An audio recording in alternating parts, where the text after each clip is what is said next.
How's your media day experience been? It's been really cool. This is the most interviews I've had since I've been here. I don't know why people want to talk to me, but I've been having a lot of interviews. So I think I'm one of the last ones out here with Coach Hayes and the Cougar. So.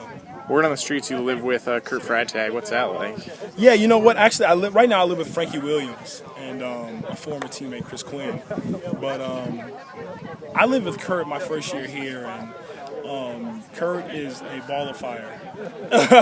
We'd have 6 a.m. workouts in the summertime, and he would come screaming at 5:30 down the stairs, Dolapo! Like, I'm like, Kurt, shut up. Like, I'm going to wake up in 10 minutes.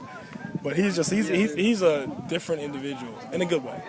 And he's hilarious. I mean, one of the funniest guys I know. He's a great guy. He's a good Christian guy. So, you know, we sometimes get together and read the Bible together and things like that. And, we just have fun, just hang out, talk about silly things, girls, stuff like that. Any funny stories you can share about him? So many. I can't even. You know what? One sticks out. Before I met Kurt, when I was in high school, I went to Maryville. I played Carmel in semi-state my junior year. And we played them in semi-state, and they beat us pretty bad. I don't know, the score was like 35 to like 14 or something like that. And he rushed for like 120 yards on us. He's the same size he is now in high school, so he's running over like our whole defense. And we have a junior day at Iowa, and I had verbally committed to Iowa, and I had a semi-state runner-up patch on my back, and they had beaten us to go to state that year. So Kurt walks past me with his dad, Mr. Freitag, and he says, "Oh, hey, Dad, look, it's Maryville. I didn't know they made semi-state runner-up patches." And I was so mad. Like, I was so mad. I wanted to fight Kurt right there. And I didn't like him coming here. You know, when I knew I was coming here, I knew he was on the roster. And, you know, I really had no care for him just because of that. Because it was, you know, it was a hard-fought game. We lost. We came up short. And, you know, it was the first time we went to semi-state, in a long time. And I really wanted to win. And for him to say that, you know, after that loss like that really built up some fire in my heart. But it's all love now. I got to know him. I know what kind of guy he is, so I don't take it personal. You know, I know he's a great guy. He didn't mean anything by it. He's a real goofy, funny guy, so it's all love. He says that you have quite the personality also. He's mentioned earlier that he'll walk in the house and you'd be on the phone speaking some foreign language. And he'd be making fun of you. What was that situation? What other language do you speak, and what's your story on that? Well, my family's from Lagos, Nigeria.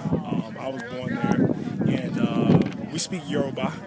And you know, sometimes I'd be speaking to my family in our native language at home, and Kurt would come, you know, walk in the garage, and he wouldn't know what I would be saying, and he'd be shocked, like his face would turn red because he's like, what has gotten into you? I didn't know you could speak another language.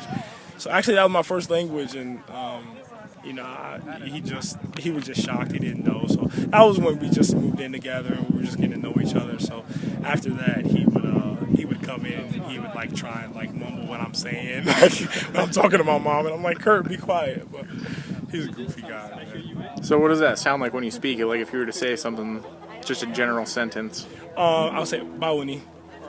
That means how are you? In our language, just greeting somebody normally.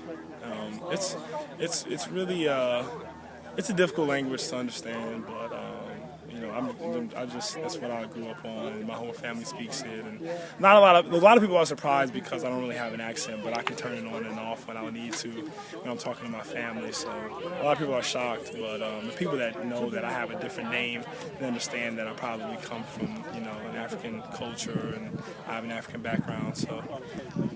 Which one did you say was your first language? Yoruba. That was your first one, then you learned English after that? Yeah. Well, how long into your life did you start learning English? You know, I was born in Nigeria, and I moved to Chicago, Illinois when I was like 3. I was a kid, and you know, I was speaking the language to my family at home. And then when I went to grade school, I was like, you know, 8 or 9 or something like that. I picked up English, and ever since then, it's just been, you know, I kind of lost a little bit of my Yoruba speaking because, you know, I go to college, high school, I'm speaking English all the time, and you know, when I talk to my parents, I'm speaking English all the time. But, you know, sometimes I can just turn it on and, you know, go right back to it. I never forget it. It's like riding a bike. You never forget it.